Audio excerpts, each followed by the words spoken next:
Morning and good afternoon, everyone. Today, we will discuss all about the statistical inference for two samples. So, bakit nga ba kailangan muna natin pag-run ito?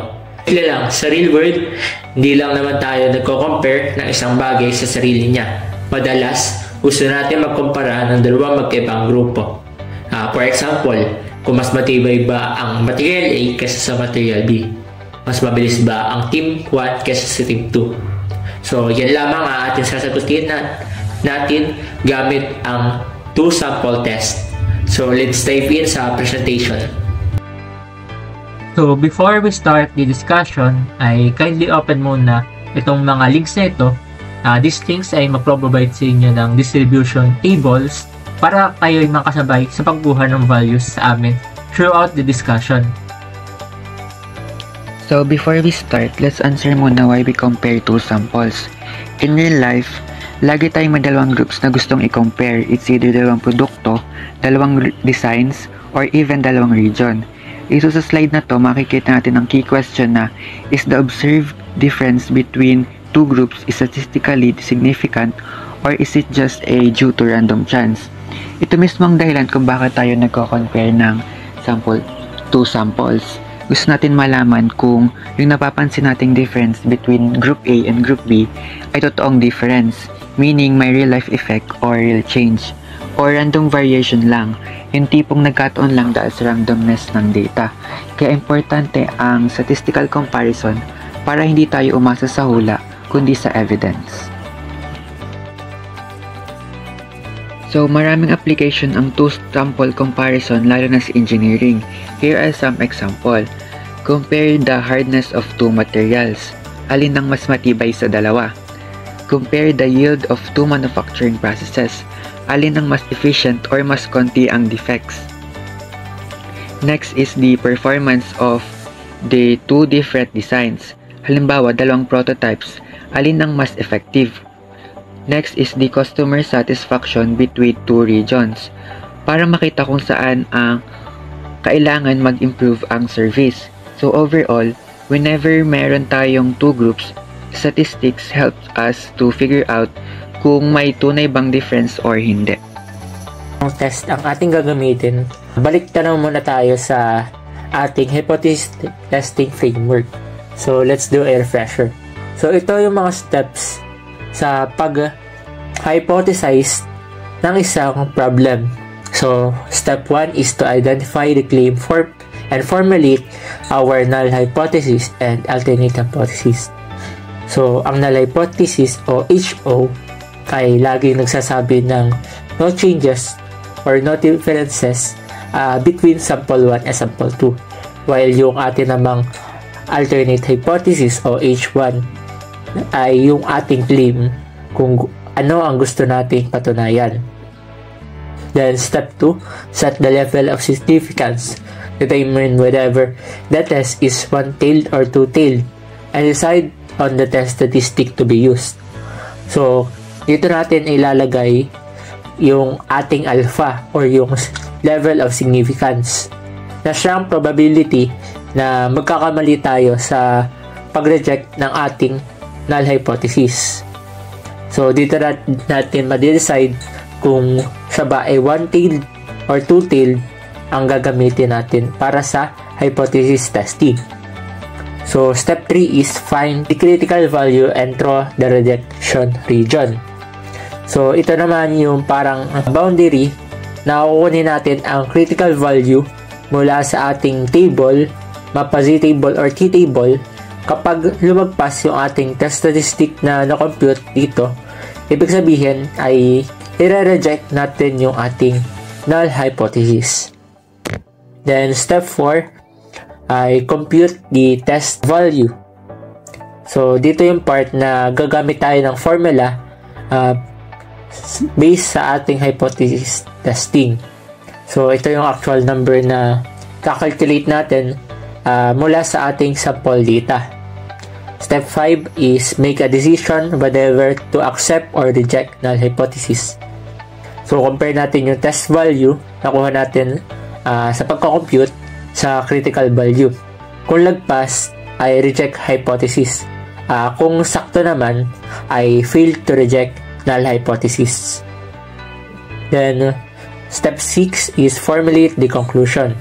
So, dito natin isusulat yung sa simple salita ang decision natin. So, dapat related sa original problem. So, yun lamang ang hypothesis testing framework. Natin malalaman kung ano ang type ng test to use, kung one-tail ba o two-tail. So, lagi tayong tumingin sa wording problem. So, kapag two-tailed, ang keyword niyan sa wording problem ay, is there a significant difference or is there a significant? Wala tayong pake kung anong direction, basta kung magkaiba lang sila. Kapag right-tail naman, ay ang keyword ay is greater than o is more than. Then, lastly, kapag left-tailed ang ating type na gagamitin, ang keyword naman na kailangan ng problem ay is less than or is lower than. So, yun lamang. So, ano nga ba ang pwede nating i-test sa ating 2 sample inference? So, meron tayong tatlong pangunahing pwedeng pag-aralan. Ito ay a means o average, variance or variability, proportion at percentage. So, sa means or ating average, ito yung pinaka-common. So, is one group generally higher than the other? Mas madami ba ang average ng Team A kaysa sa Team B? Sa variance naman or variability, dito nakafocus ay sa consistency. Is one group more consistent than the other? Kung group 1 ay mas consistent kaysa sa group 2. Then lastly ay ang proportion or percentage. So dito naman ay nagtatanong tungkol sa probability or chances. Is one group more likely to have a characteristic? Kung mas malaki ba ang proportion na may certain characteristic kaysa sa group 2. So tayo magtaka kung anong how we will focus on comparing to population mean. So it involves comparing the central tendency of two independent population to determine whether their population means were equal or significantly different. So ang goal natin dito ay simple. Alamin lang natin kung ang mean ng population 1 ay significantly different, greater than or less than sa mean ng population 2. So this can be done by constructing a confidence interval for difference between two means or by conducting hypothesis testing about their equality. So since nag-focus tayo sa hypothesis testing, yun ang susundin natin. So this method allows researcher to assess whenever there is any observed difference in a sample means reflects a true difference in population or is just simply due to random sampling variability.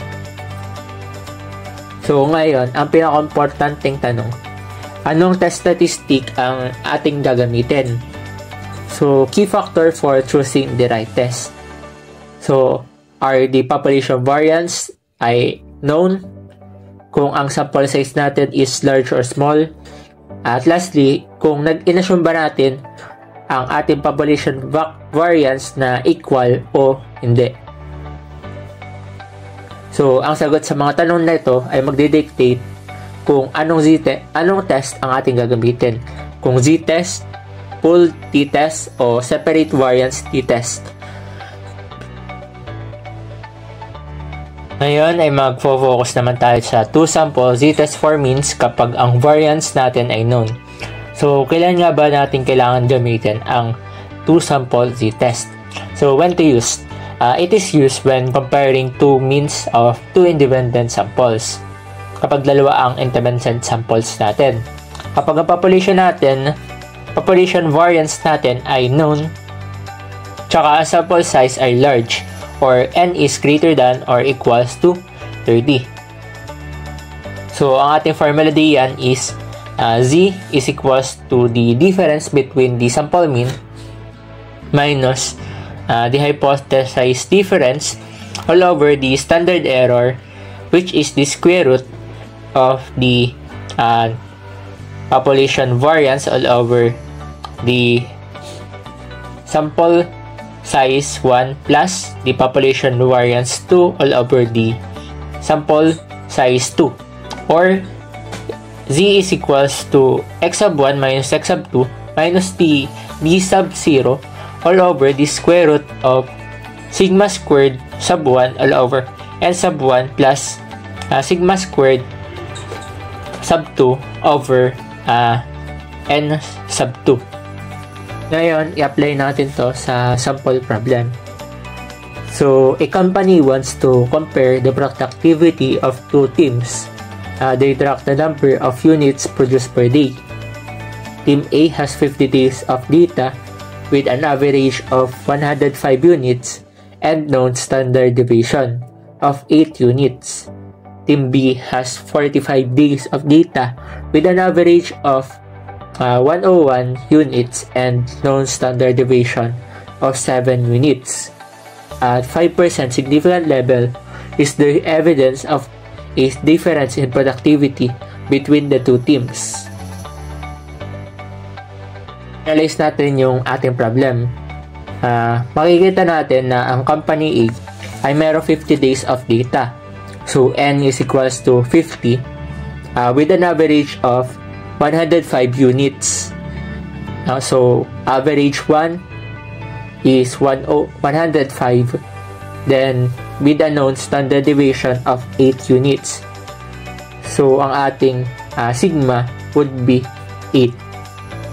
While yung team B naman ay merong 45 days of data, which is N.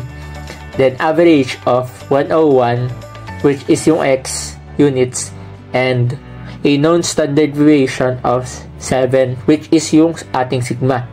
Tapos yung A naman natin, or alpha, would be 5% significant level.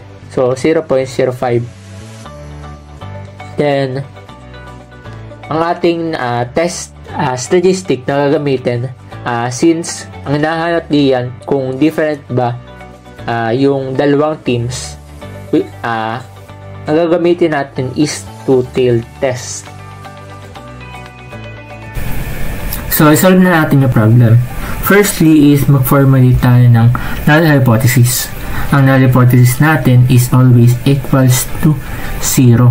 So, population A minus population mean B is equals to 0. Then, state the alternate hypothesis, which is the population mean A minus population mean B. Dahil two-tailed z-test ang ating gagamitin, that equals to 0. Then, yung ating significance level would be equals to 5% or 0.05. Para makuha natin yung z-critical or ating rejection area, ay tumingin tayo sa kanyang level of significance pati two-tailed test. So, gamit iyan, makahanap natin siya sa z-table. Ngayon sa table, hanapin lang natin kung nasan yung two-tailed pati yung 0.05 level of significance. Makikita natin na magre-result siya sa critical value na plus or minus 1.96. Dito sa problem, z-critical would be equal to plus or minus 1.96. Yan ang rejection natin area. So, if 1.96 is greater than z and z is greater than 1.96, we must accept the null hypothesis. So, paano nga ba natin mahahanap yung z-value? So, gagamitin natin yung ating formula kanina, which is z is equals to the sample mean A minus sample mean B minus the hypothesis difference all over the square root of the population variance A all over sample size A plus the variance B all over the sample size B.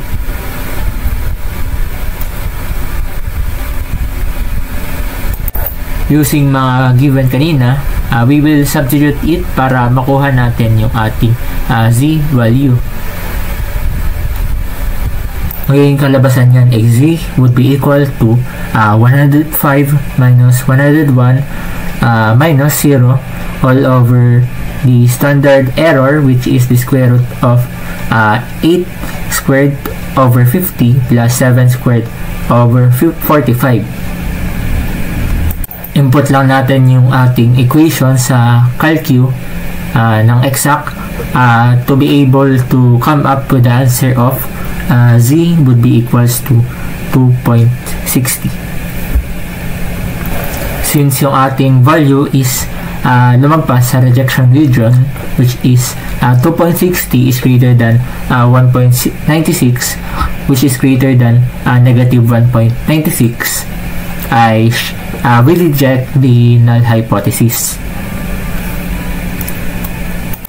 Using that deviation, we can conclude that we have sufficient evidence at 5% significance level to conclude that there is a significant difference in productivity between Team A and Team B.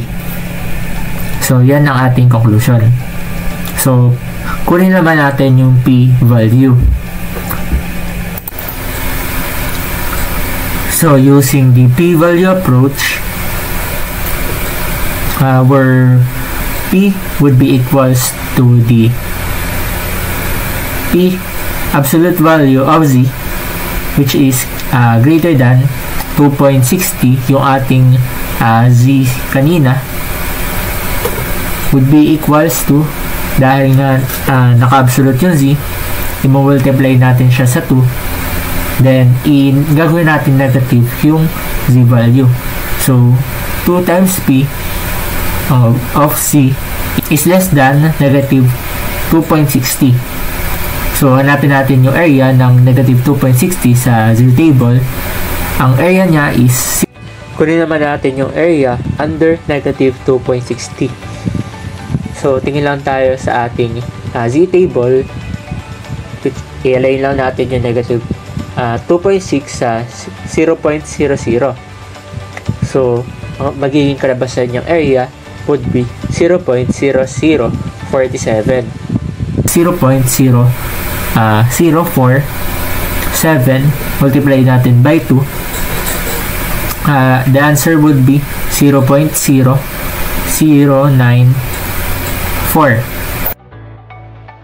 Using that value, we can conclude that since 0.094 is less than 0.05, which is in significance level natin, we can reject the null hypothesis, which is aligned dun sa conclusion natin kanina na reject null hypothesis. So, try ulit natin sa isang sample problem. So, a factory claims that their new machine A, produces at least 5 more units per hour than the old machine B. To test this, they both run machines for 30 hours. Machine A averaged 52 units per hour with no standard deviation of 3 units. Machine B averages 45 units per hour with no standard deviation of 4 units. Test the factory's claim at 1% significance level. Analyze natin yung problem. So, ang sabi dito ay machine A daw produces at least 5 more units per hour than the machine B. So yung 5 natin would be the hypothesis difference.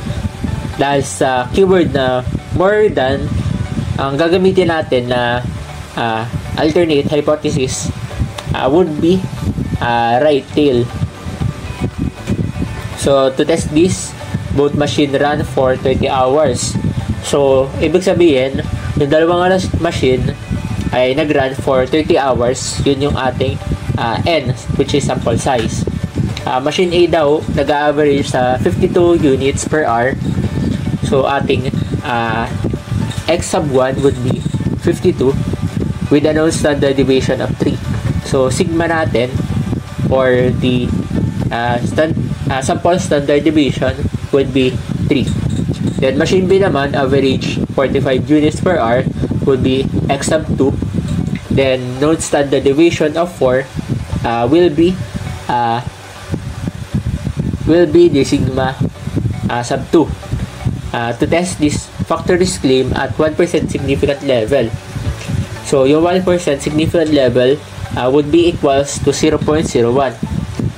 So, dahil given tayo ng standard deviation, pwede natin ma-compute yung sample variance niya.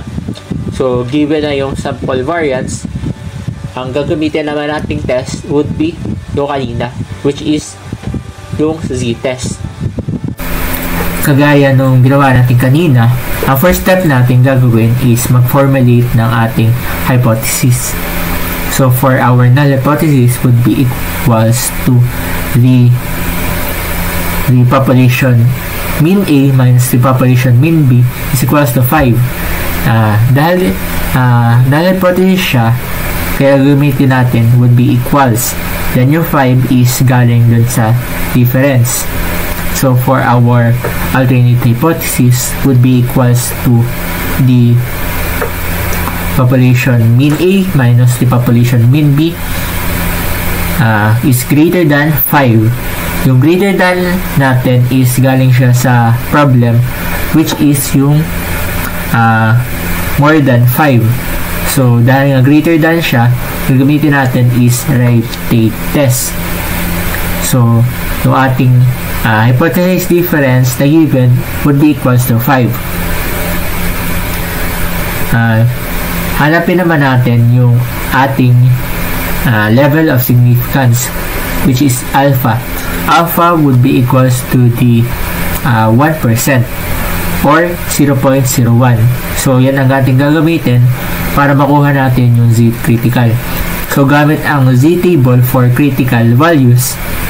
And, so, using yung ating hypothesis testing, ang critical values, i-align natin siya sa 0.01 level of significance at right tail. So, makikita natin na ang lumabas na critical value would be z critical is equals to 2.33. Kita natin na equal siya sa 2.33. So, we can formulate that if z is greater than 2.33, we accept the null hypothesis. Kapag hindi, we reject. So, using yung formula kanina, na z would be equals to the sample mean A minus the sample mean B minus the hypothesis difference all over the standard error, which is the square root of the population variance all over the sample size A plus the population variance B all over sample size B. So, using yung formula, input natin yung mga given sa kanina. So, z would be equals to 52 minus 45 minus 5 all over the square root of 3 squared all over 30 plus 4 squared over 30. So, using calcu, we can compute the z value. So, gamit ang calcu, lumabas sa z value natin is 2.19. So, ngayon na meron na tayong z value at saka z critical, pwede na tayong make the decision. Since 2.19 is less than 2.33, which is yung z crit natin, we do not reject the null hypothesis or we accept it. Pagkatapos natin gumawa ng decision, pwede na tayong gumawa ng conclusion. So, ang conclusion natin is there is enough evidence at 1% significance level to support the claim that the machine A produces more than 5 additional units per hour compared to the machine B. So, using p-value approach, where p-value would be equals to z is greater than 2.19, which is yung z value natin kanina. So, hanapin lang natin yung area ng 2.19 sa ating z table. So makikita natin na ang negative 2.19 is 0.0143. So, ang lumabas sa z-table is 0.0143. So, since b-value natin na 0.0143 is greater than the significance level na 0.01, we do not reject the null hypothesis. Same lang siya nung ating conclusion.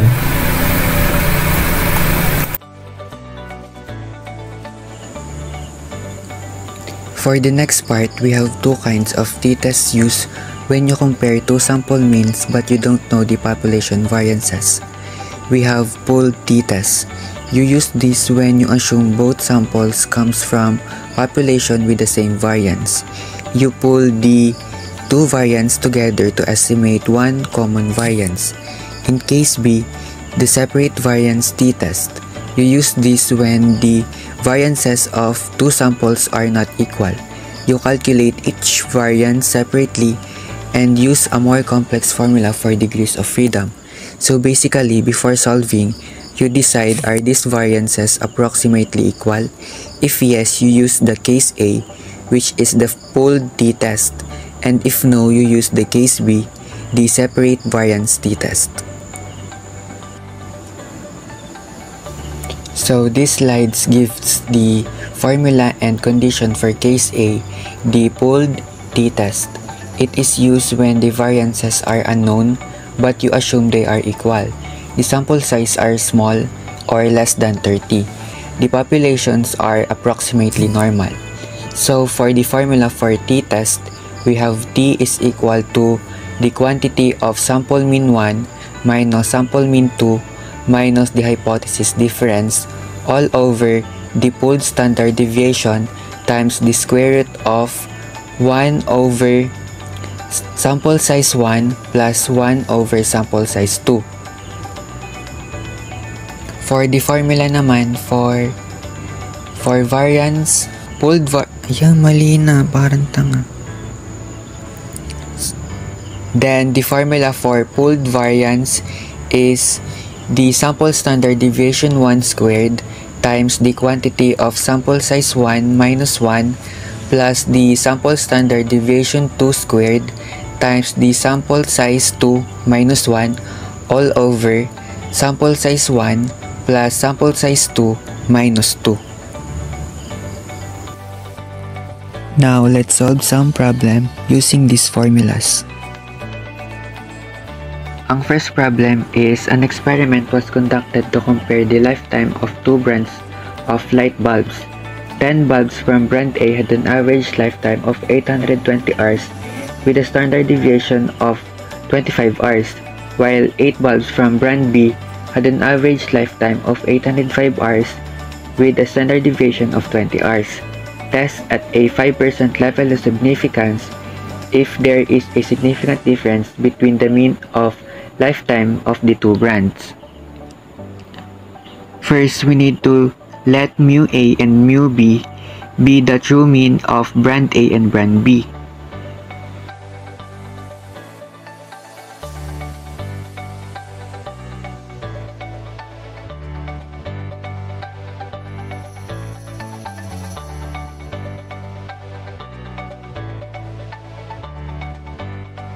Next is we need to state the null and alternative hypothesis.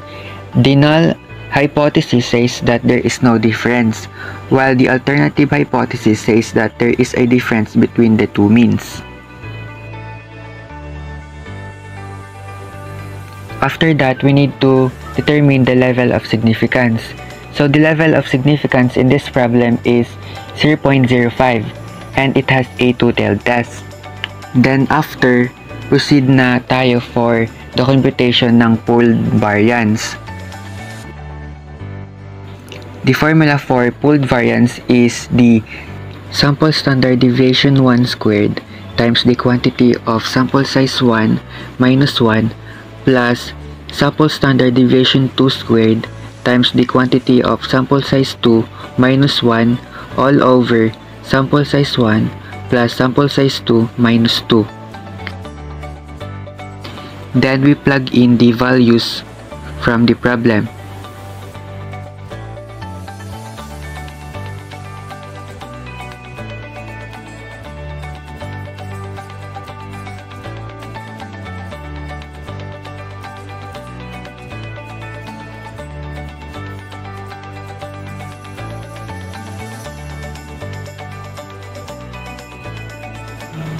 Then the answer is 526.56. So since the standard pooled deviation is the square root of the pooled variance, the standard pooled deviation of this problem is 22.94. Then proceed na tayo for computing the t-value. Here is the formula for t. T is equal to sample mean 1 minus sample mean 2 minus the hypothesis difference all over pooled standard deviation times the square root of 1 over sample size 1 plus 1 over sample size 2. Then we plug in the values from the problem.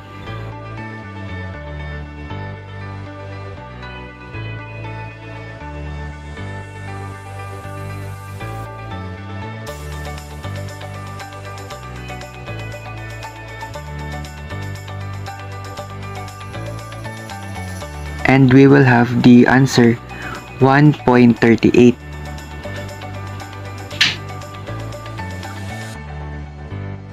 Next, we need to determine the critical value.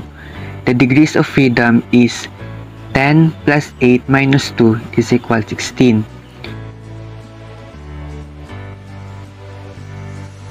Using the t-table, look for df is equal to 16. It falls under two-tailed and 0.05, which give us the 2.120.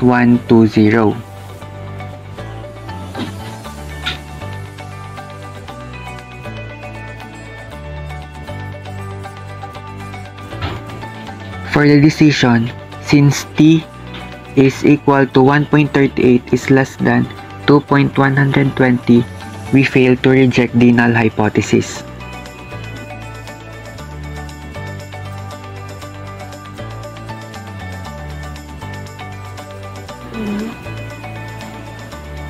And for the conclusion, there is no significant difference between the mean lifetime of brand A and brand B at 5% level of significance. For p-value, ang df natin is 16. Ang closest t-value sa one-tail area ay 1.337, which is 0.10, at 1.746, which is 0.5.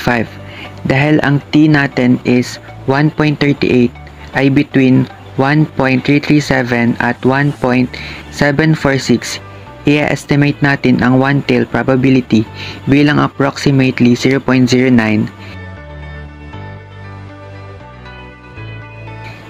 Then, since two-tailed test, we need to multiply it by 2, kaya ang p-value natin is 18. Then, 0.18 is greater than 0.05. So, we fail to reject the null hypothesis.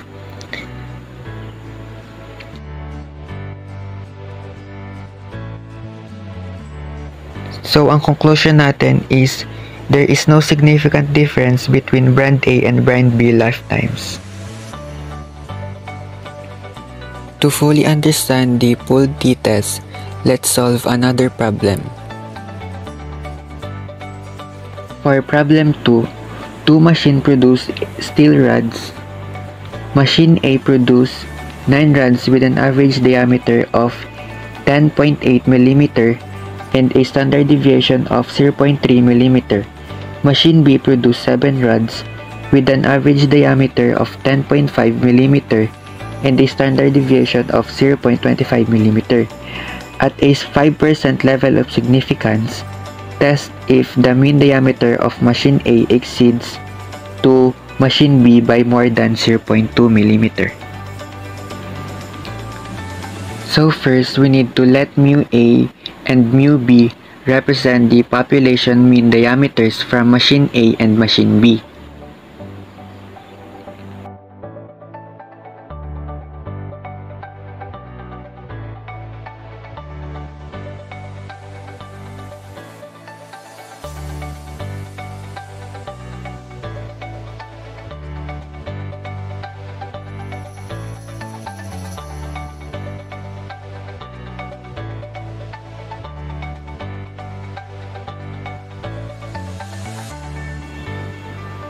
Then we need to state the hypothesis. The null hypothesis assumes that there is a difference exactly 0.2 mm, and the alternative hypothesis checks if it's greater than 0.2 mm. After that, we need to determine the level of significance. So the level of significance for this problem is 0.05. Then, since the alternative hypothesis is greater than, it is one-tailed to the right.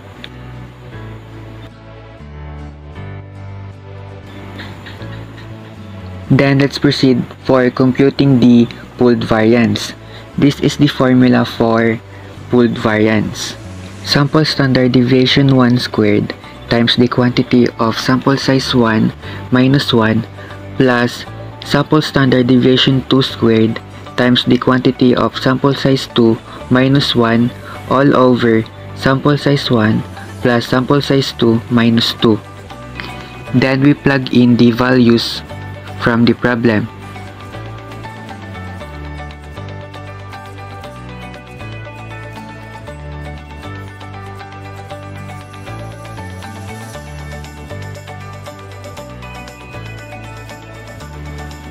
And the answer is 0.078. So since the sample standard deviation is the square root of the pooled variance, the pooled standard deviation is 0.279. Then proceed na tayo for computing the t-value. Here is the formula for t. T is equal to sample mean 1 minus sample mean 2 minus the hypothesis difference all over pooled standard deviation times the square root of 1 over sample size 1 plus 1 over sample size 2. Then we plug in the values from the problem.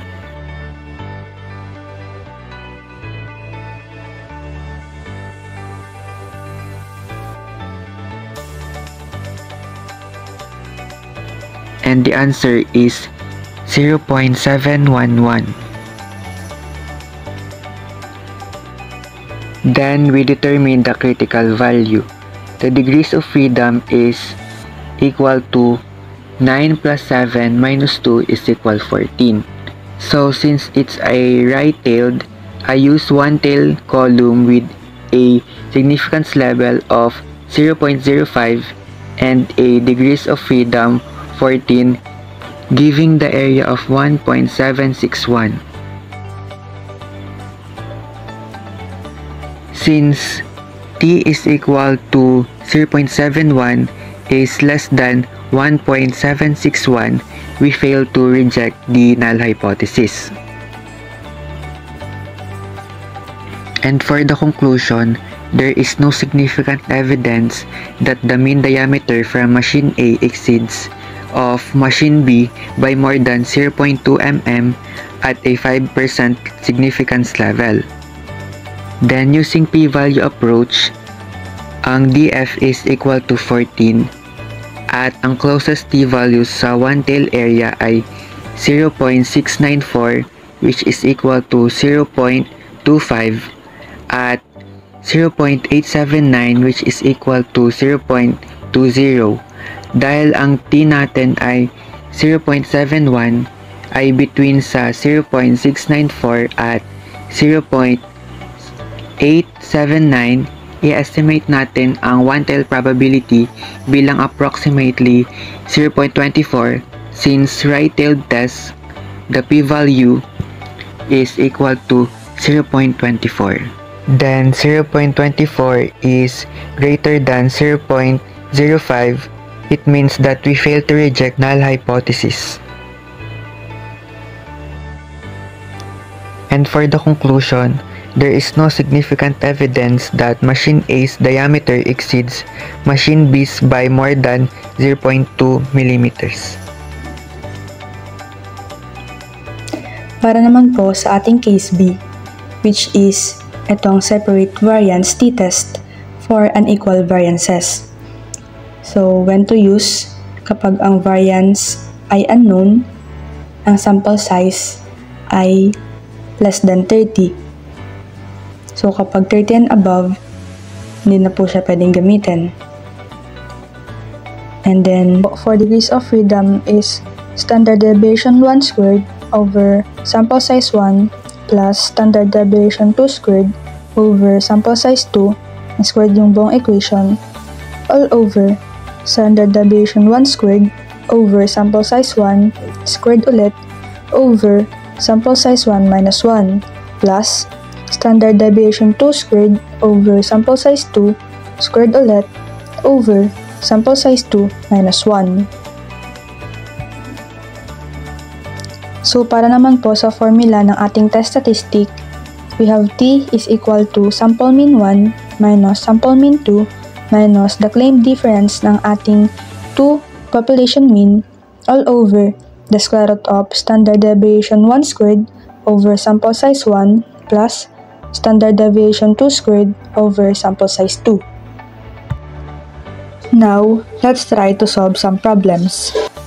So for our problem number 1, suppose we wanted to test the hypothesis that a control group of cancer patients would report higher mean pain ratings than an experimental group receiving special massage treatments.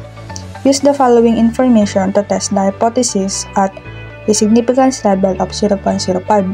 So, given na po dito ang ating sample mean, sample standard deviation, and sample size. So, same ng ating number 1, we will identify first the claim and formulate the null hypothesis and alternative hypothesis. Para sa ating null hypothesis, we have mu1 minus mu2 is equal to 0. And then, para naman sa ating alternative hypothesis, we have mu1 minus mu2 greater than 0. And itong ating test is a right-tailed test. And then, para naman sa ating claim, we claim that control group is greater than treatment group. So, ang ating level of significance ay given na, which is yung 0.05, and ang ating test ay one-tailed test. Ang next naman is kukunin natin ang ating test statistic. So, same formula. Meron tayong formula na t is equal to sample mean 1 minus sample mean 2 minus yung claim difference ng ating 2 population mean, and then over the square root of standard deviation 1 squared over sample size 1 plus standard deviation 2 squared over sample size 2. Now, we will substitute the given. So, sample mean na 78.1 minus 75.1 minus 0 since wala tayong DO, then square root of standard deviation 1 na 42.1 squared over sample size 1 na 25 plus standard deviation 2 na 39.7 squared over sample size 2 na 25. So we calculate and then we will have a value of 0.2592.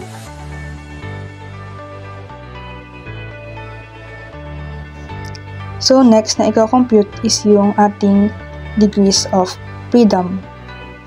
So same formula, same solution yung ginamit natin.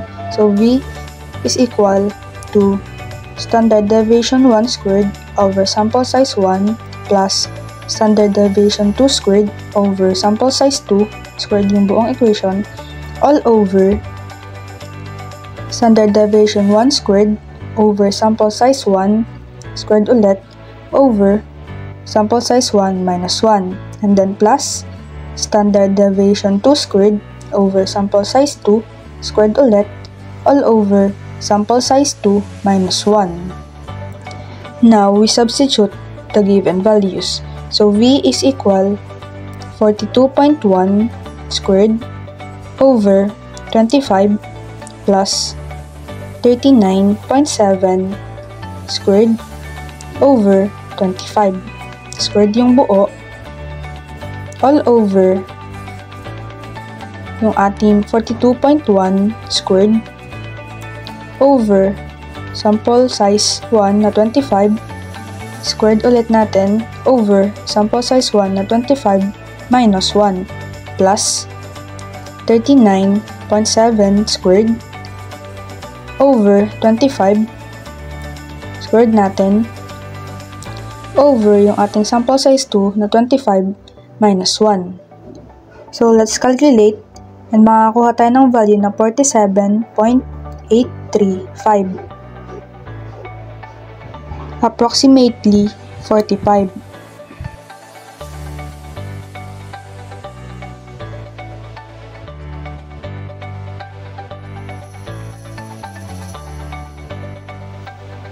So, nakuha na natin ng ating degree of freedom na 48 and siya ay malapit ulit sa 40 to 60 na interval. So, dun ulit tayo magbe-base. While ang ating t-value is 0.2592. Pero makita natin na wala siya sa ating t-table. So, hanap tayo sa 40 degree of freedom ng value sa one-tailed column whose probability is below 0.50. And yun ay yung ating 0.681 na value na nasa column ng 0.25 na probability. And isa pa ay ito ay closest sa t-value above our t-value. So, ilist na natin ang nakuha nating value sa t-table. Also, yung probability sa one-tailed area.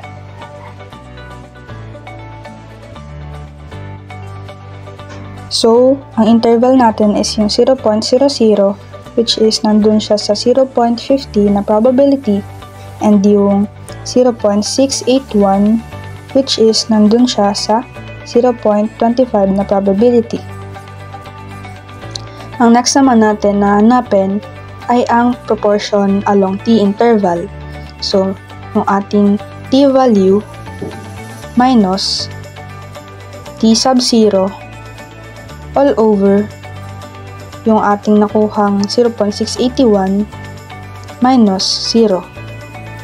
So, substitute, we have 0.2592 minus 0 over 0.681 minus 0. So, now we calculate and makakuha tayo ng sagot na 0.380.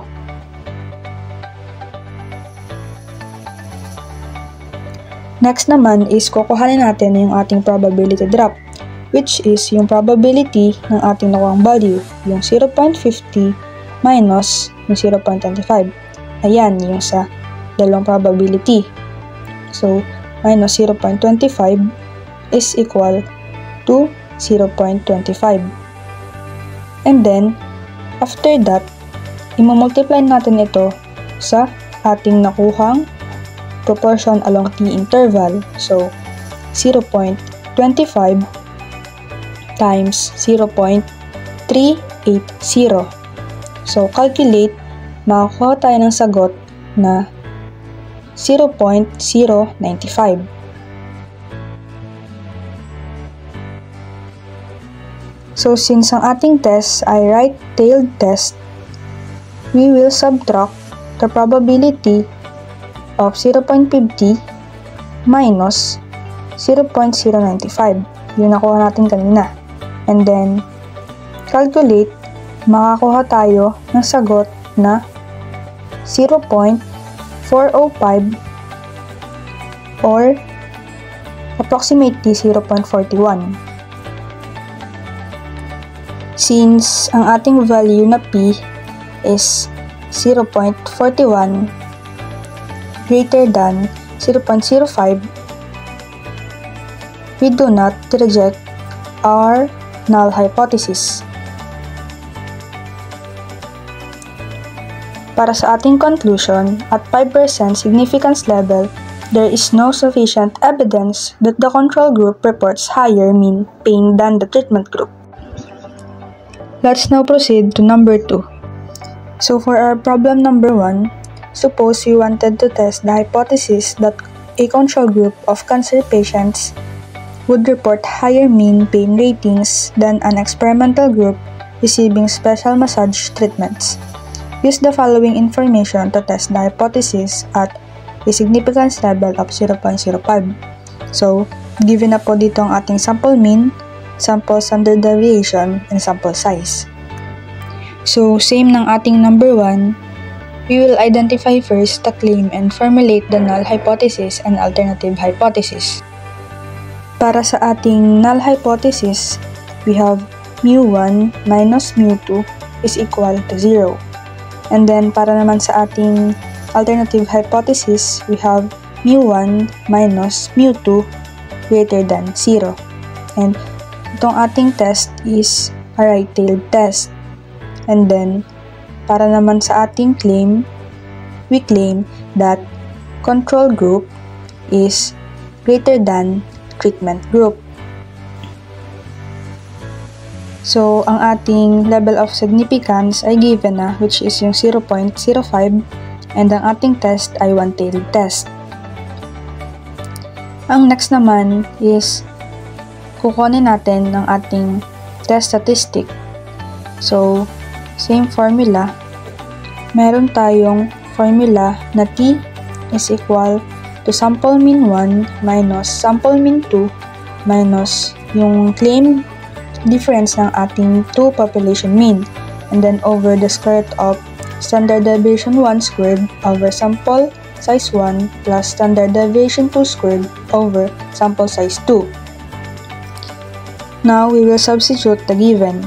So, sample mean na 78.1 minus 75.1 minus 0 since wala tayong DO, then square root of standard deviation 1 na 42.1 squared over sample size 1 na 25 plus standard deviation 2 na 39.7 squared over sample size 2 na 25. So we calculate and then we will have a value of 0.2592.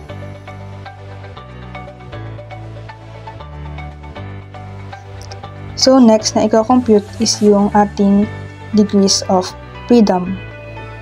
So, same formula, same solution yung ginamit natin. So, V is equal to standard deviation 1 squared over sample size 1 plus standard deviation 2 squared over sample size 2 squared yung buong equation all over standard deviation 1 squared over sample size 1 squared ulit over sample size 1 minus 1, and then plus standard deviation 2 squared over sample size 2 squared ulit all over sample size 2 minus 1. Now, we substitute the given values. So, V is equal 42.1 squared over 25 plus 39.7 squared over 25. Squared yung buo all over yung ating 42.1 squared over sample size 1 na 25 squared ulit natin over sample size 1 na 25 minus 1 plus 39.7 squared over 25 squared natin over yung ating sample size 2 na 25 minus 1.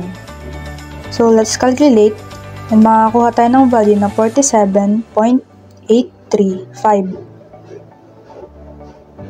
Approximately 45.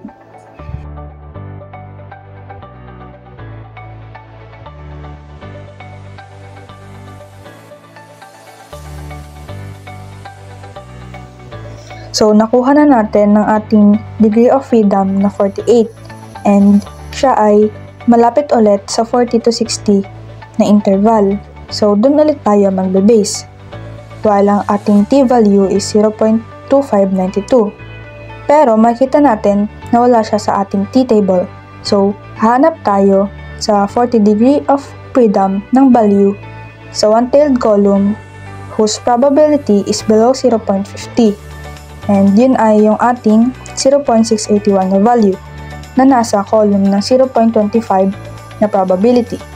And isa pa ay ito ay closest sa t-value above our t-value. So, ilist na natin ang nakuha nating value sa t-table. Also, yung probability sa one-tailed area.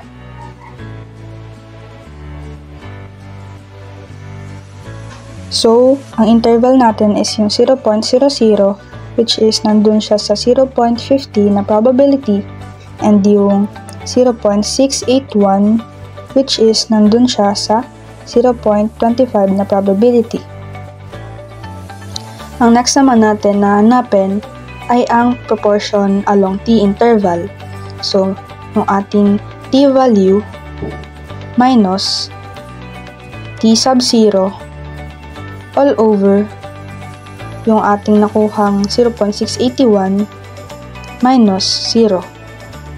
So, substitute, we have 0.2592 minus 0 over 0.681 minus 0. So, now we calculate and makakuha tayo ng sagot na 0.380.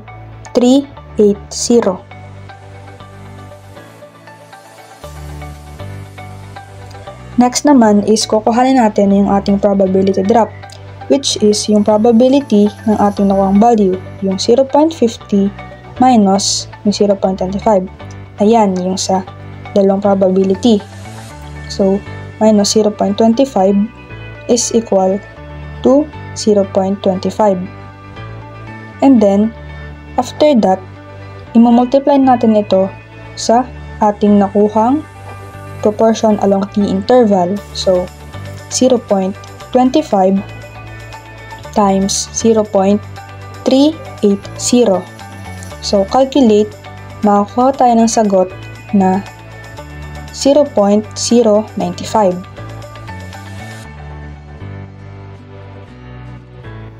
So, since ang ating test ay right-tailed test, we will subtract the probability of 0.50 minus 0.095.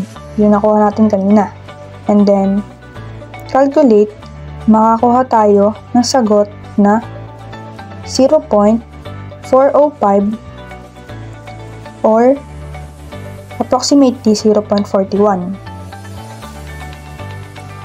Since ang ating value na P is 0.41 greater than 0.05, we do not reject our null hypothesis. Para sa ating conclusion, at 5% significance level, there is no sufficient evidence that the control group reports higher mean pain than the treatment group. Inference on the variance of two normal distribution. It involves comparing the variability of two independent normal populations to determine whether their population variance are equal or significantly different. This can be achieved by constructing a confidence interval for the ratio of two variances or by conducting a hypothesis test about their equality. The statistical procedures are based on the F distribution, which describes the sampling distribution of the ratio of two sample variances when the populations follow a normal distribution. Basically, itong topic na ito is all about sa comparing ng variability or the two independent normal population. ang goal natin is malaman kung meron bang equality ang dalawang variances or they are significantly different. Paano nga ba ito tinetest? Basically, we used statistical methods tulad ng confidence interval para sa ratio ng dalawang variances or the what we call hypothesis testing. These procedures ay nakabase sa ating F distribution, which is we have F table. This table I have here provided table through link, or I'm gonna send it to our GC, and ipapakita ko din po ito sa inyo like this one. Sa table na ito, meron dyang pamimilian na specific level of significance like 0.1, 0.05, 0.025, and 0.095. It depends sa given ng ating problem. If ang given na sample alpha or sample level of significance ay 0.10, it depends also if it's two-tailed or one-tailed or the right-tailed. Depende po yun. Mamaya i-discuss natin yun if we have sample problem already. Testing the variance of two normal distribution. So basically, we just want to answer the question, is the variability in population 1 different from population 2? We are testing because we want to determine whether the population have equal variability. Para malaman natin kung equal ba ang variability ng dalawang populations, and to see if one process or specific group shows more variation than the other. Important ito para ma-determine natin kung meron bang mas malaking variation yung isang process, group, or specific material compare sa isa. And useful din ito sa real-life application, halimbawa sa engineering, manufacturing, at sa quality control, kung saan kailangan nating i-ensure na yung consistent and performance ng materials or process. Of two sample F tests for variances. First, we have the test statistic, which is F is equals to S1 squared all over the S2 squared. Yung S is our standard deviation, but kung ang given na sa ating problem ay naka-variance na already, we don't have to square it because ang squared ng standard deviation ay ang ating tinatawag na variance. So basically, isasubstitute lang natin yung mga given sa ating sample problem. For our F distribution naman, dito, meron tayong tinatawag na two sets of degrees of freedom. It is depends on our problem. We have given na sample population. Isasubstitute na natin ito sa ating formula na degrees of freedom 1 is equals to sample population 1 minus 1, at ito na ang ating numerator degrees of freedom or dV1, and ang ating degrees of freedom 2 is equals to sample population 2 minus 1. Ito ang ating denominator degrees of freedom or dV2 na makikita natin sa formula na ito.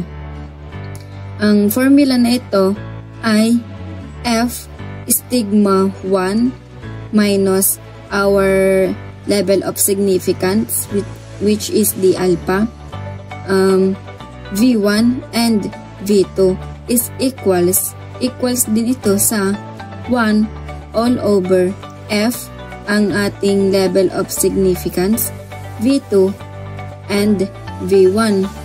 Mas maintindihan nyo ang pag-determine sa F distribution sa ating F table, we have here sample problem like this. So for our sample problem here, number 1, an electrical engineer is testing 2 brands of concrete, brand A and brand B, to see if they have the same consistency in compressive strength, which is important for building stable foundation for heavy electrical equipment like transformers. From test on 10 samples of brand A, the sample variance here was 25.4, and from 13 samples of brand B, the variance was 14.7. Using a 0.10 level of significance, test whether the assumption that the two population variance are equal is justified. Ang una nating gagawin ay ang ating null hypothesis. Susulat muna natin. Variance 1 is equals to variance 2. At ang ating namang alternative hypothesis ay ang variance 1 is not equal to variance 2. Because of alternative hypothesis states not equal, the test that we would solve is checking for any difference that make it two-tailed test. Since it is two-tailed test, we have given here an alpha 0.10. Since it is two-tailed test, we divide the level of significance by 2 since it two-tailed nga. So, ito ay magiging 0.05. After that, we have given variance already. Variance na siya. Hindi siya standard deviation. So, hindi na natin kailangan siyang i-squared when we test the statistic. So, test statistic.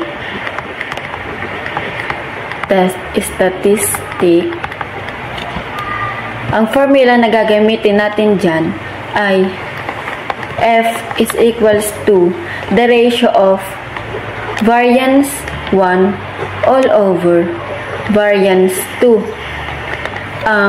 We have given sample variance A, which is 25.4 all over sample variance B, which is 14.7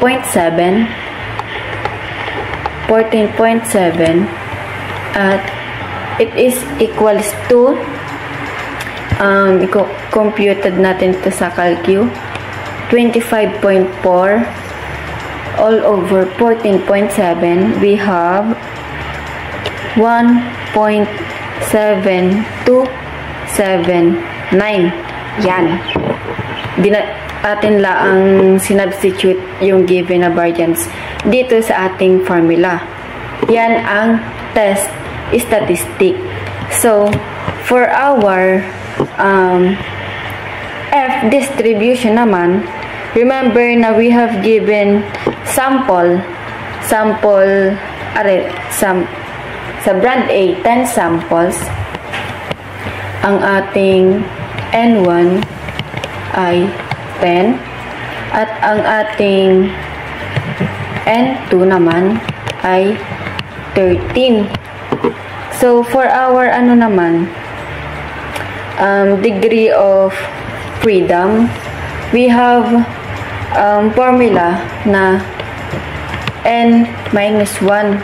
So ang ating sample A ay magiging 9 kasi minus 1, at ang ating sample B naman ay 12. So, ito na ngayon ang ating degree of freedom na gagamitin natin sa ating formula ng F distribution. F distribution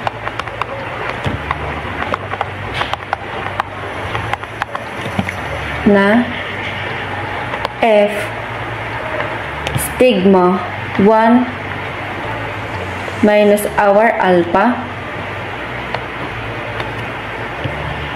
V1 V2 is equals to 1 all over F stigma alpha V2 over V1. So here, ito, pwede nating makuha itong dalawa, ito at ito, using F table. Kagaya kanina, meron akong pre-provide sa inyo na F table.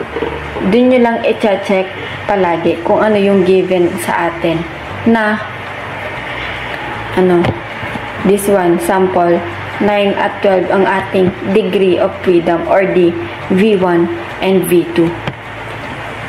F 1 minus our alpha, which is this one, 0.05. V1, V2, substitute lang natin. 1 F, ang alpha natin 0.05, V2, V1,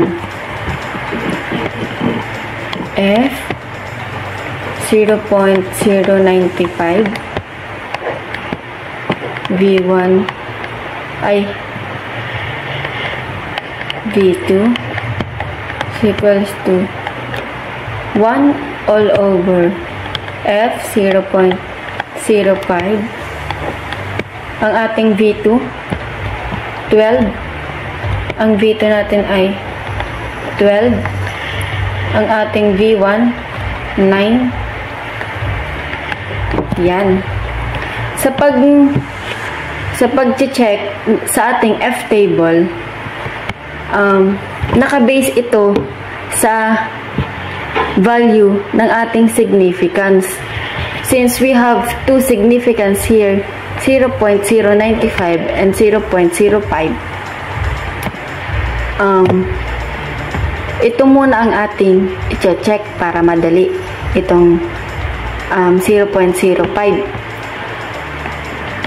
After checking sa F table, ang value ng ating 12 and 9 ay 3.07. Hahanapin po natin ito sa table na aking provide through link. You guys can access it. Okay po. This one. After naman yan, we have here 1 all over 3.07, 0.325.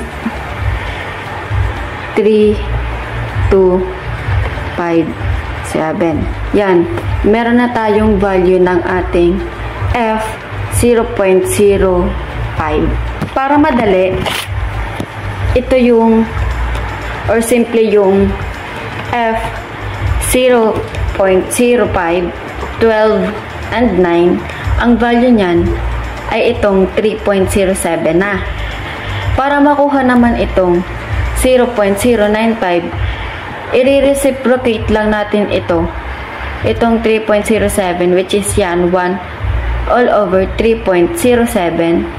Ang F 0.095 V1 V2 is equals to already 0.3257. Nagigets yun because meron na tayong mga value. Our F 0.095, which is 0.307. 0.3257 is less than sa ating F na 1.7279 and sa ating F 0.05 na 3.07, we cannot project our null hypothesis at the 0.10 level of significance. Ini-indicate lang po nito na there is no evidence to conclude that our variances brand A and brand B differ. The assumption that the two population variances are equal is justified.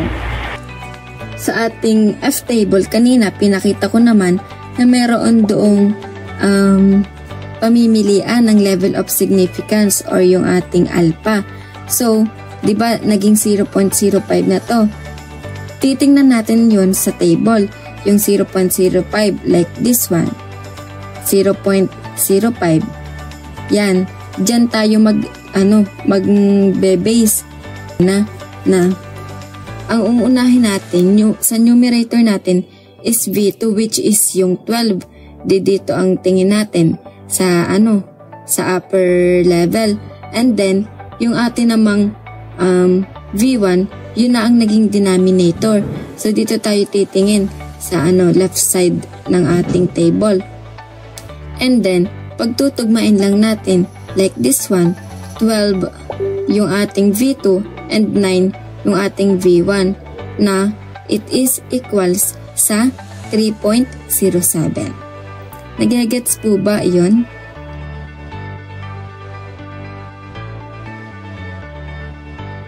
Compare the variability of test scores between two different classrooms. Classroom A has sample of 25 students with a standard deviation of 8, while Classroom B has a sample of 30 students with a standard deviation of 6. Let's assume that the significance level is 0.01. So, we have to write our given.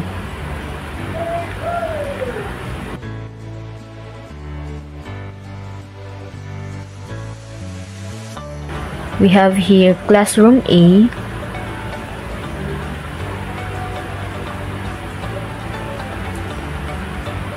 and Classroom B.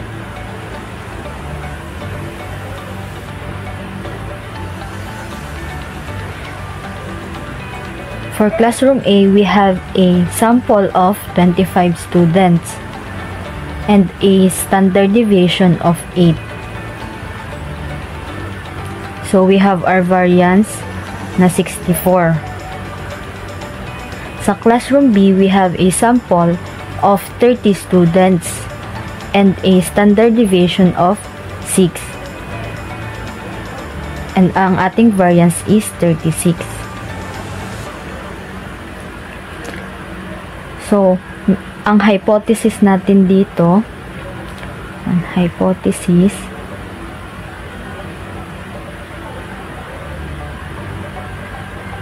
the null hypothesis is the standard deviation of A and B are equal.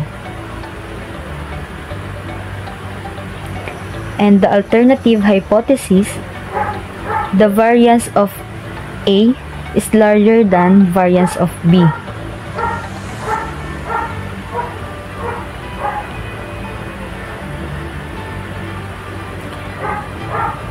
To test the statistic, using the formula of F is equals to the ratio of sample variance of A over the ratio of sample variance of B. So, substitute lang natin 64 over 36.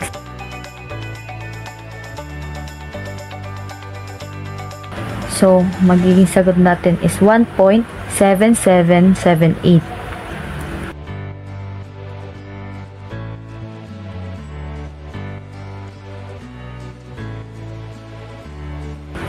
Next, we need to find the degrees of freedom.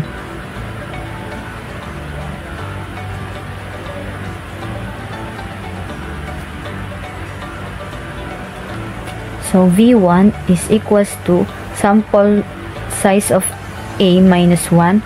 So substitute 25 minus 1. So ang ating magiging V1 is 24.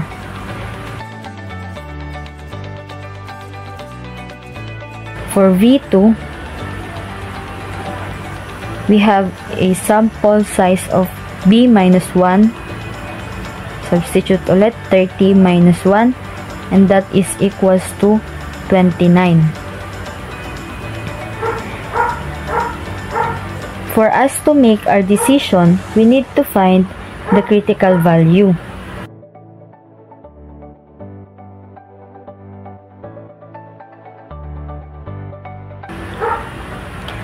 So, gagamitin natin dyan yung F1 minus area, and then yung V1 and V2. So, substitute F1 minus 0.01, then yung V1, 24, V2 is 29. And sunod natin gagawin, titingnan natin yung F value sa ating F distribution table. So, ito makikita natin dito. Hahanapin natin yung 24 dun sa taas, and then yung 29. And ang ating nakuhang F value is 2.49.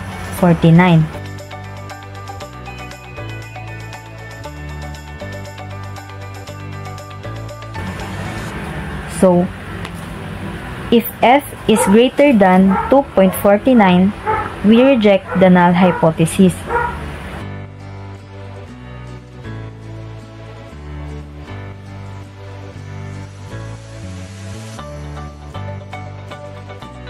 So that concludes that at the 1% level,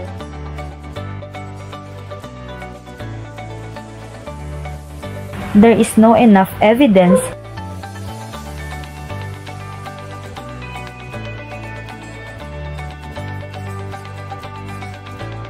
to say that classroom A has greater variability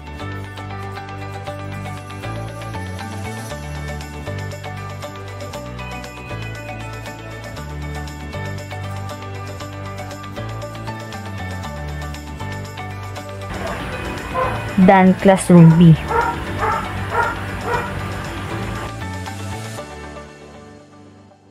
So now let's discuss the inference on two population proportions.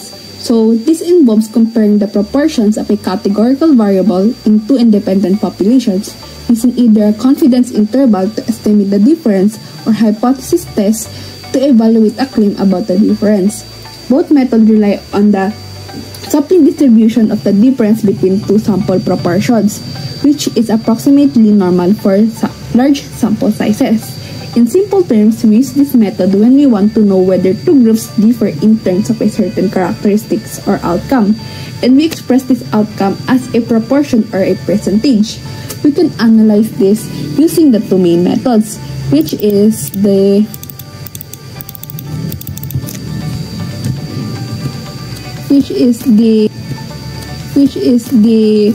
confidence interval or the hypothesis test. When we say confidence interval, this is to estimate the difference between two proportions, and when we say hypothesis test, this is to evaluate a claim about whether there are really a significant difference between them. Both of these methods rely on sampling distribution on the difference between the two sample proportions, which becomes approximately normal when we have a large enough sample sizes. So for example, comparing the proportion of male versus female students who pass an exam. Second is comparing the proportion of customers satisfied with two different products. In both cases, we're not just comparing averages. We're comparing proportions to see if the difference we observe is likely real or just due to random chances. Inference on two population proportions help us make conclusion about whether two groups differ in categorical outcome using statistical evidence instead of guesses. So why do we test these proportions? There are two main reasons. The first reason is to see if one process, method, or group has statistically higher success rate or a lower failure rate than the another. The second is to confirm if an observed difference in percentages is real or if it is due to random sampling variation. By performing this test, we can make a reliable decision and conclusions backed by data and not just assumption or guess.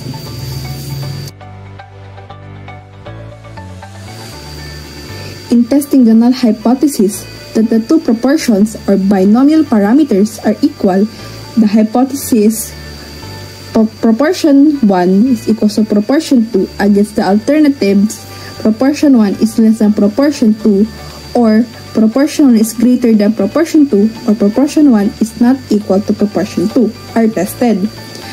The statistics on which the decision is based is the random variable. Independent sample size of n sub 1 and n sub 2 are selected at random from two binomial populations and the proportion of success of the two samples is computed. So in hypothesis testing, we start with null hypothesis, which assume that the two population proportions are equal. We write this as null hypothesis where proportion 1 is equal to proportion 2, where this means there's no difference between the two proportions. For alternative hypothesis, which depends on what we want to find out. So if you want to find, so for example, alternative hypothesis, proportion 1 is less than proportion 2. So it means we suspect that the first proportion is smaller. And when, let's say, not alternative hypothesis where proportion 1 is greater than proportion 2, it means that the first proportion is larger. Then, if it is alternative hypothesis equals to proportion 1 is not equal to proportion 2, it means that they are different in any aspects.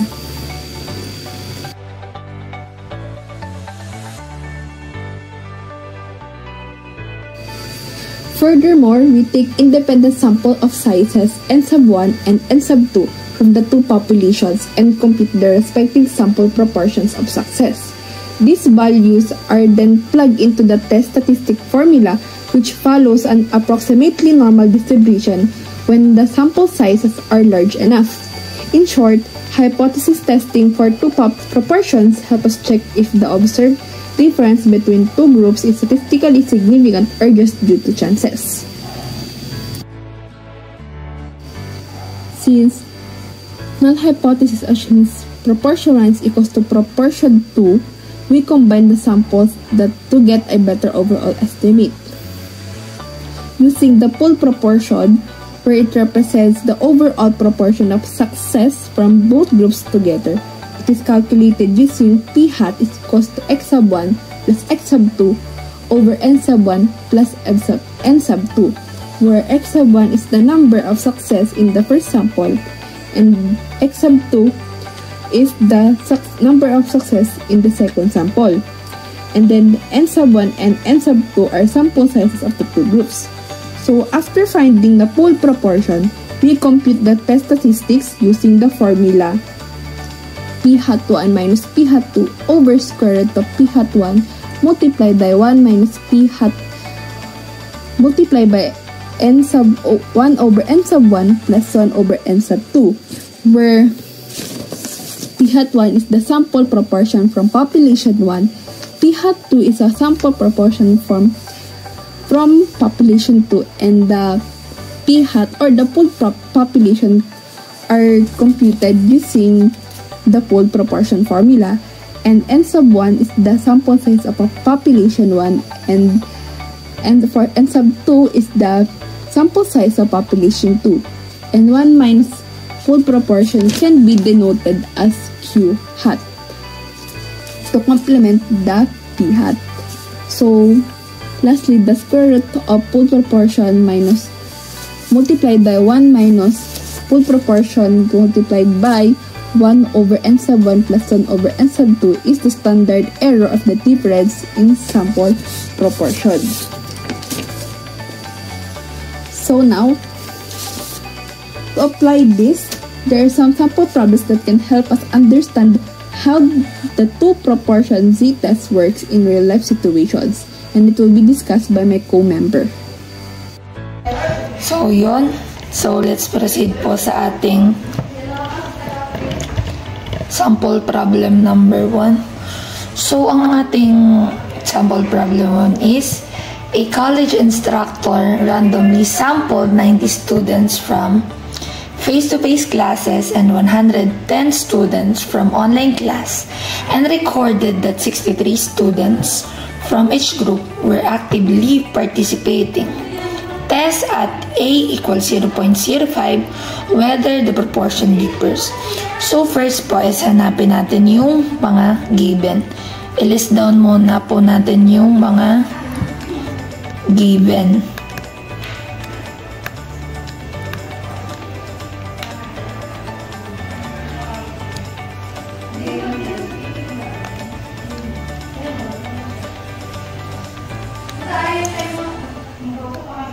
So, ang given po ay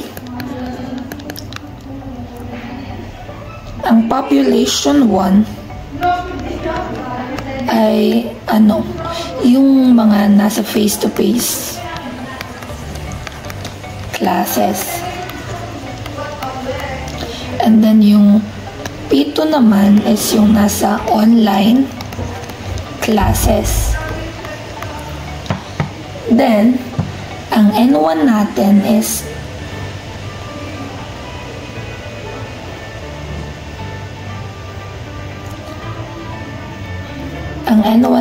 ay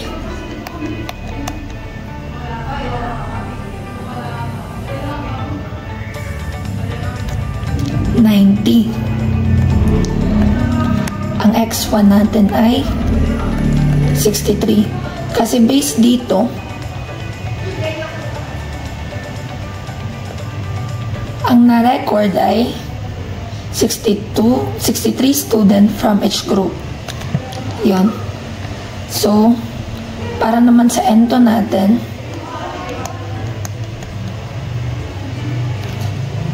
is 110.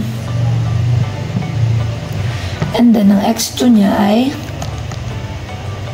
63 din. So, yan na ang mga given natin. So, first is hypothesis muna. So, sa hypothesis, ang null hypothesis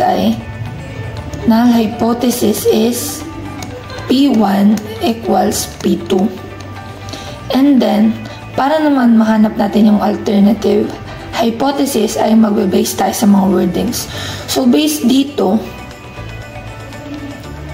proportion, ang sinasabi dito is proportion differs. So, kanina, yung sa table na present, pag may nakita tayong word na differ, so ang ibig sabihin niya is not equal. So, ang alternative hypothesis natin is P1 is not equal to P2. So, based din doon sa table na pinresent kanina, makikita natin na ang alternative hypothesis na P1 is not equals to P2 ay isang two-tailed test. So, yun. So, sunod naman is, ano ba ang gagamitin nating formula? So, based dun sa module ay say is equal to P1 minus P2 over square root of P hat, Q hat, parenthesis 1 over N1 plus 1 over N2. So, yan. So then, first, hanapin natin ang P1. So, paano natin hanapin ang P1? So, P1 is equal to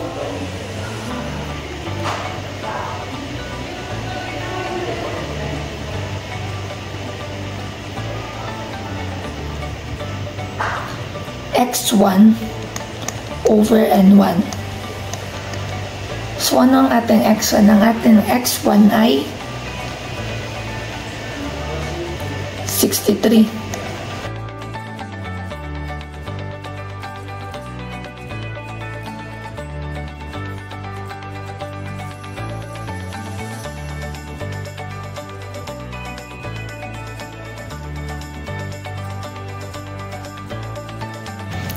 So, yun, ang ating N1 is 90. So, pag kinalculate natin siya, ang lalabas na sagot ay 0.7. And then, para naman sa P2, population 2, is X1 over X2 over N2 pala yun. So, yun.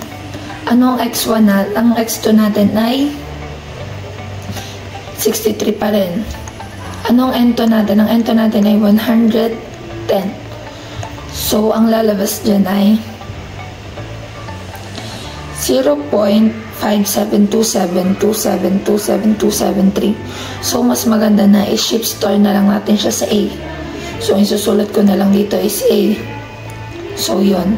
So, paano naman natin makukuha ang sample proportion, which is yung P? So, yung P is X1 plus X2 over N1 plus N2 is equal to 63 plus 63 all over 90 plus 110 is equal to 0.63. So, yun, may value na tayo ng P1, P2, tsaka full proportion. So, ang sunod naman is yung Q. So, paano natin hanapin yung Q? So, para mahanap natin yung Q, ang gagawin natin is Q hat is equal to 1 minus P. So, ang sagot doon ay 1 minus 0.63, which is 0.37. And then, yung mga nakuha nating value ay isa-substitute na natin sa formula kanina. So, say equals, ang P1 natin ay 0.7. Ang P2 natin ay nakastore siya sa A. And then, all over the square root of P, which is 0.63. And then, the Q hat ay 0.37. Then, 1 over, ang N1 natin ay 90 plus 1 over, ang N2 natin ay 110. So, pag sinolve natin siya sa calculator, ang lalabas na sagot ay 1.854670 70926. So, kung ang hinihingi lang naman ay 3 decimal point, so, ang magiging sagot natin ay 1.855. So, yan. So, gagawa na tayo ngayon ng decision. So, sa decision naman, pag mas mataas yung critical value, ay i-reject natin. ang null hypothesis. So, pag ang mas mataas naman ay ang critical say value based dun sa level of significance, then hindi natin i-reject yung null hypothesis. So,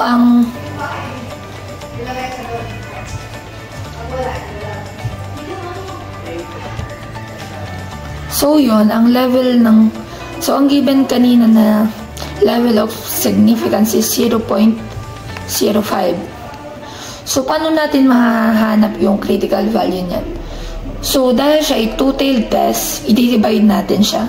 So, 0.05 divided by 2.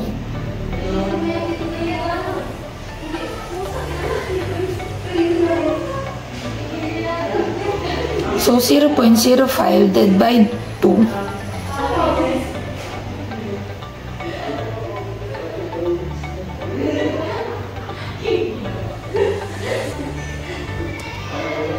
is equal to 0.025. So, ngayon, yung 0.025 is hanapin natin sa say table.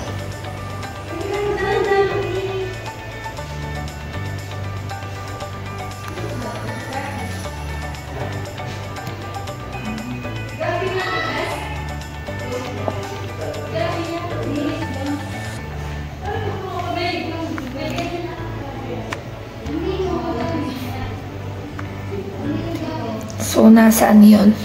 Yung 0.025. So, 0.025.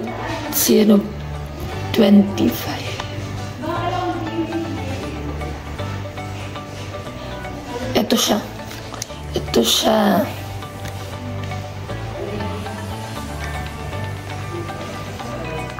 Ito siya. Kita nyo ba? Ito siya. Yan siya. So, siya ay 1.96. So, yun.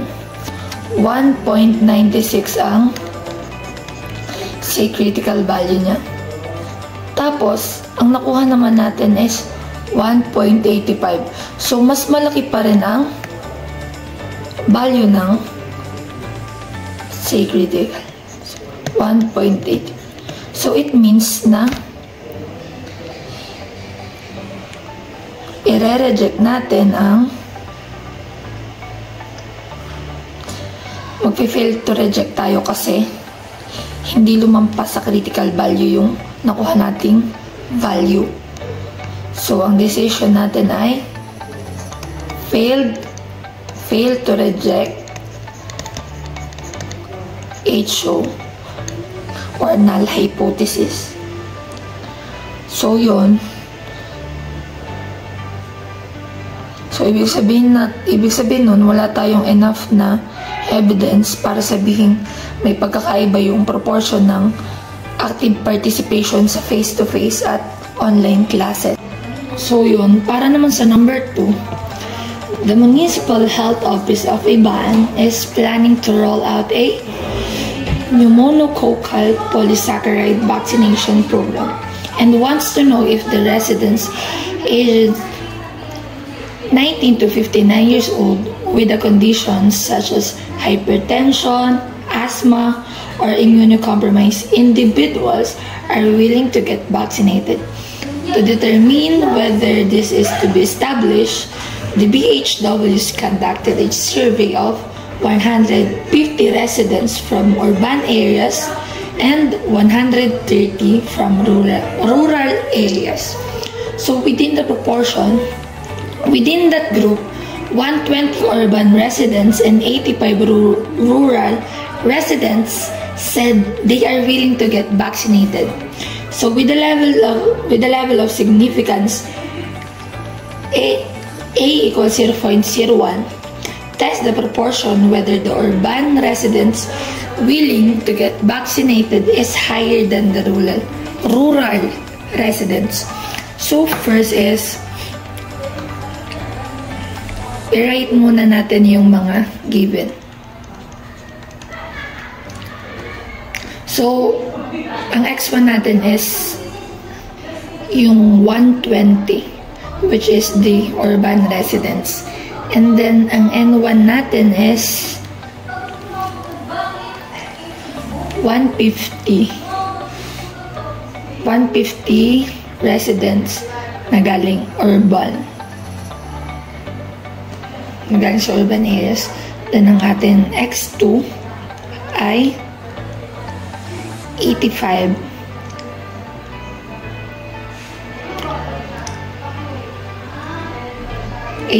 Yung galing sa rural residents na willing na makatanggap ng vaccine. And then the N2 ay 130, which is from rural areas. And then, ang ating null hypothesis is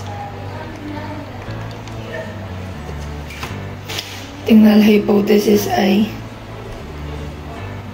proportion 1 is equal to proportion 2. Ang ating alternative hypothesis is based from the wordings higher than. So, pag sinabing higher than, siya ay right tail test. So, ang alternative hypothesis niya is equal to proportion 1 is greater than proportion 2. And then, ang level of significance niya is 0.01. So, para mahanap natin yung critical value niya ay 1 minus 0.01 kasi siya ay right tail test. So, 0.99. So, hanapin ngayon natin yung 0.99 sa C table. So, yung 0.99 ay saan natin makikita? 0.99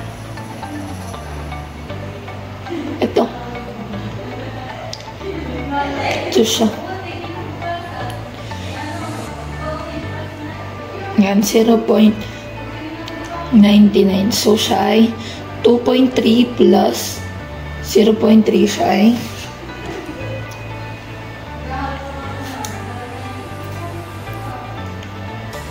2.33. Yan. And then, erase muna natin. Baka hindi nyo siya magets.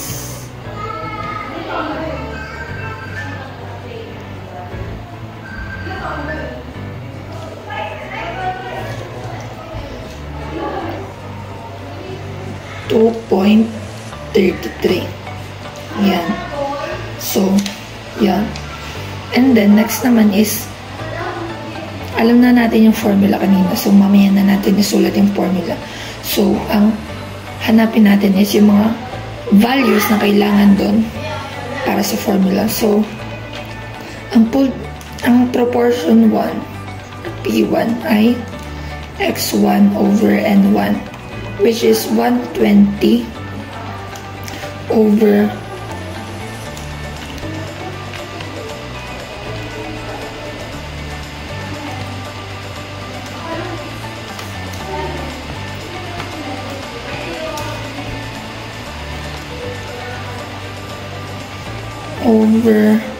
150. Sagot ay 0.8.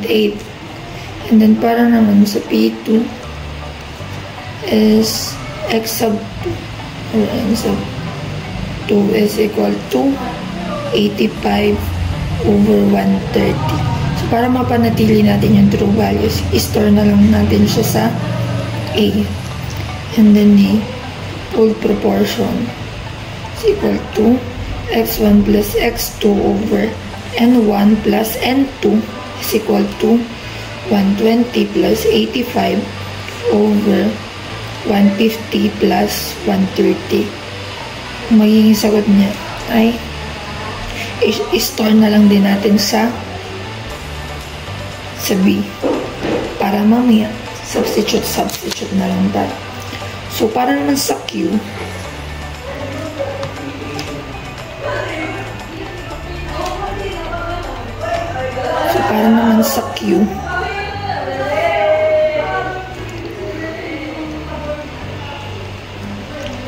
one minus yung sagot dito si P, which is B. So, yung magiging sagot sa kanya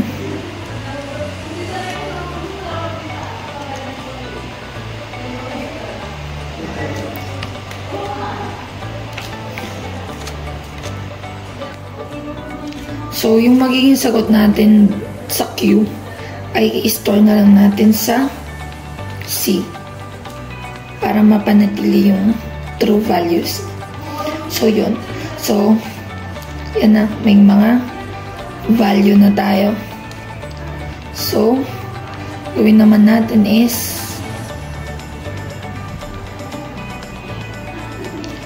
sulat naman natin yung formula.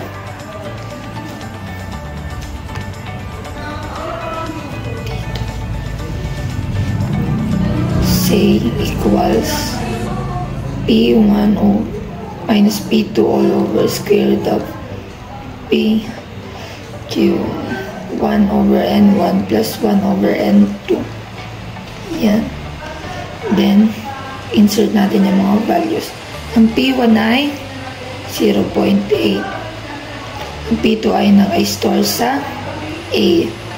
Then, square root of ang P ay pag proportion ay naka-store naman sa B. Then, ang Q ay naka-store sa C. Parenthesis. 1 over, ang N1 natin ay 150. And then, ang N2 natin ay 130. So, yan. Makukuha na natin yung final answer. Which is 2.754 2222411. O pag hanggang 3 decimal point lang is equal to 2.754. So it means mas malaki siya sa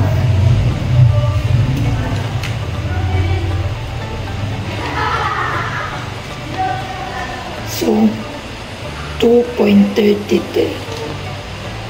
less 0.75 po. So, therefore, i-reject natin yung null hypothesis. So, nag-agree tayo na ang proportion ng urban residents na willing na mabaksinahan or willing to get vaccinated ay mas mataas kaysa sa mga nasa rural resident. For us to identify which statistical table we are using, we made a decision flow chart. So, the first question is, what are you comparing? So, we have 3 options here, is the mean, variance, and the proportion. If we are looking for mean, the next step is, are population variance known? If the answer is yes, we will use the 2 sample z-test. If no, we will proceed and answer this question. If are the variance assumptions equal? If it's yes, we will use the POD t-test, and if no, we will use the variance t-test, separate variance t-test. So, if you are looking for variance, we will use the 2 sample f-test. And then, lastly, if we are using the proportion, we will use the 2 sample z-test for proportions. So, to summarize yung ating decision flow chart kanina, i-word natin to. So, kapag may nang hinahanap, meron tayong dalawang test, which is yung z-test at t-test. Ang gagamitin natin kapag ang variance ay known ay z-test, tapos kapag naman ang variance ay unknown, siya ay t-test. Meron tayong dalawang type ng t-test, which is yung pooled t-test at saka separate t-test. Ang pooled t-test ay hanapin kapag ang variance are assumed to be equal.